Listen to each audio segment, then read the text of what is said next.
அஜித். நம்ம இன்னைக்கு எதை பற்றி பார்க்க போகிறோம் அப்படின்னா, கன்ஸ்ட்ரக்ஷனுக்காக மார்க்கெட் ப்ரைஸ் பற்றி தான் நம்ம பார்க்க போகிறோம்.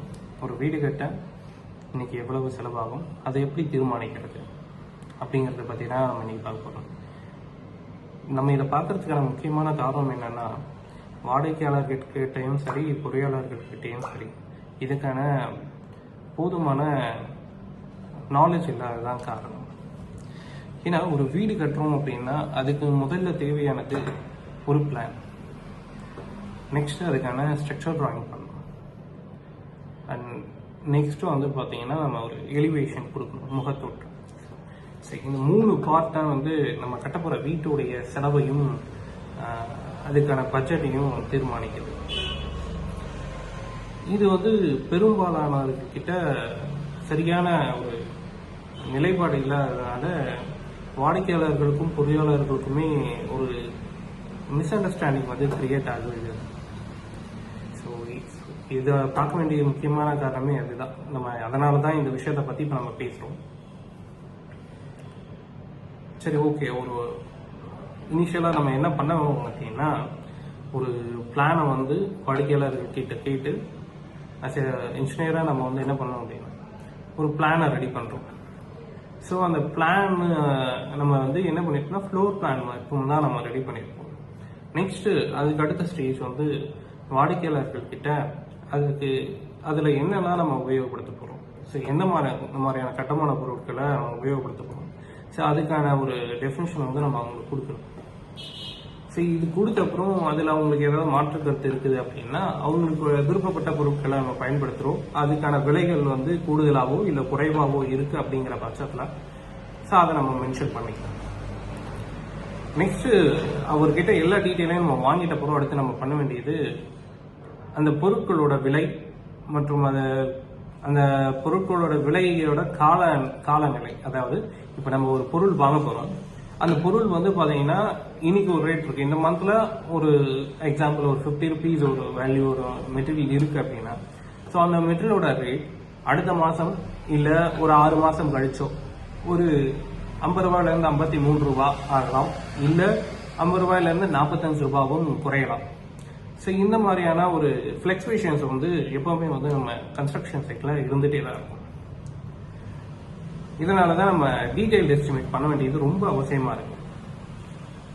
நம்ம டீடைல் எஸ்டிமேட் பண்ணும்போது அந்த பொருளோட விலையும் தெரியும், அதுக்கான ஃப்ளக்சுவேஷன்ஸையும் நம்ம பிளஸ் ஆர் மைனஸ் அட்ஜஸ்ட் பண்ணி தான் நம்ம வந்து ஒரு கொட்டேஷன்ஸ் அப்படிங்கிறத நம்ம கஸ்டமருக்கு கொடுப்போம். வாடிக்கையாளர்கள் பெரும்பாலும் வந்து 1800, 1600, 2000, 2500 இன்னைக்கு மார்க்கெட்டை பொறுத்த வரைக்கும் மினிமம் 1900 இல்லாமல் ஒரு பேசிக் லெவலான ஒரு கன்ஸ்ட்ரக்ஷன் கூட பண்ண முடியாத நிலைமை தான் இன்னைக்கு மார்க்கெட்ல இருக்கு. இதை வாடிக்கையாளர்கள் முதல்ல புரிஞ்சுக்கணும். அடுத்து ஒரு பொறியாளரை அணுகும் போது நம்மளோட கனவு வீடு அப்படிங்கிறது வந்து அவருக்கு எக்ஸ்பிளைன் பண்ணணும். ஸோ நம்ம என்ன ட்ரீம் பண்ணியிருக்கோம், நமக்கு எந்த மாதிரியான பொருட்கள் அவர் பயன்படுத்தணும் அப்படிங்கிறத அவர்கிட்ட நம்ம சொல்லும் போது அவர் அதுக்கான விலை பட்டியலை கொடுப்பாரு. ஸோ அதை வச்சுட்டு ஒரு டீடைல்டு எஸ்டிமேட் பண்ணணும். என் வீட்டை கட்ட இவ்வளோ செலவாகும் அப்படின்ட்டு எனக்கு ஒரு டீடைல் எஸ்டிமேட் கொடுங்க அப்படின்னு சொல்லி நம்ம பொறியாளர்கிட்ட கேட்கும்போது அவர் அதுக்கான விவரத்தை கொடுப்பாரு, டீடைல்டு எஸ்டிமேட் கொடுப்பாரு. ஸோ இது முறை தான் வந்து சரியானதாக இருக்கும். நீங்கள் என்ன ராட்ஸ் யூஸ் பண்ண போகிறாங்க, என்ன சிமெண்ட் யூஸ் பண்ணுறாங்க, ரிவர் சாண்ட் யூஸ் பண்ணுறாங்களா இல்லை எம்சாண்ட் யூஸ் பண்ணுறாங்களா, அடுத்து எந்த மாதிரியான இன்டீரியர் ஒர்க்ஸ் வரப்போகுது, WPC இன்டீரியர்ஸ் பண்ண போகிறாங்களா இல்லை பிளைவுட்ல இன்டீரியர் பண்ண போகிறாங்களா இல்லை ஜிப்சம்ல பண்ண போகிறாங்களா, எனிதிங். இது எது பண்ணுறதா இருந்தாலும் அதுக்கான விலை அப்படிங்கிறது ஒன்று இருக்கும். நம்ம பட்ஜெட் ஒன்று இருக்கும், பட் நம்மளோட கனவு வேற மாதிரியானது. கனவுக்கும் பட்ஜெட்டுக்கும் ரொம்ப இடைப்பட்ட தூரம் அதிகமாக இருக்கும்போது நம்ம முன்கூட்டியே அதை ஜட்ஜ் பண்ணுறது அப்படிங்கிறது ரொம்ப நல்லதாக இருக்கும். இல்லை அப்படின்னா பொறியாளர்களுக்கும் வாடிக்கையாளர்களுக்கும் இடையே வந்து ஒரு விரிசல் ஏற்படுறதுக்கான வாய்ப்பு நிறையவே இருக்கு. ஸோ தயவுசெய்து முதல்ல ஒரு பிளானை ரெடி பண்ணுங்க. ஸோ அதுக்கான ஸ்ட்ரக்சர் ட்ராயிங்கை ரெடி பண்ணுங்க. நெக்ஸ்ட் அதுக்கான எலிவேஷனை ரெடி பண்ணுங்க. அதுக்கப்புறம் இன்ஜினியர் கிட்ட கொட்டேஷன் வாங்குங்க. கொட்டேஷன் வாங்குறது டீடைல்டு எஸ்டிமேட்டாக இருக்கும்.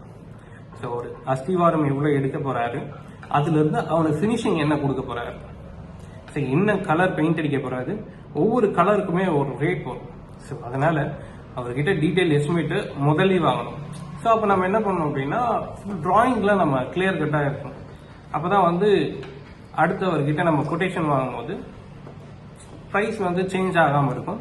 அப்படி ப்ரைஸில் டீவியேஷன்ஸ் இருந்தாலும் கூட அது பெரிய அளவில் மாறதுக்கான வாய்ப்பு இருக்காது. அது வாடிக்கையாளராக உங்களுக்குமே வெளிப்படையாக தெரியும் இவ்வளோதான் ப்ரைஸ் ஆகும் அப்படின்ட்டு. ஸோ அதில் பிரச்சனைகள் வர்றது ரொம்பவே தவிர்க்கப்படும்.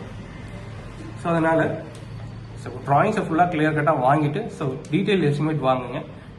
டீட்டெயில் எஸ்டிமேட் வாங்கிட்டு அதுக்கப்புறம் ப்ராஜெக்ட் ஹேண்ட் ஓவர் பண்ணுங்கள். ப்ராஜெக்ட் டைமிங் வந்து 6 months. அந்த 6 months ஆர் 9 months அந்த பீரியட்குள்ள அந்த கன்ஸ்ட்ரக்ஷன் முடிக்கிறதுக்கான வழியை பாருங்க. ஸோ இதை பண்ணும்போது ப்ராஜெக்டோட வேல்யூலேருந்து ஃப்ளக்சுவேஷன் அந்த ரேட் சேஞ்சஸ் வந்து தவிர்க்க முடியும்.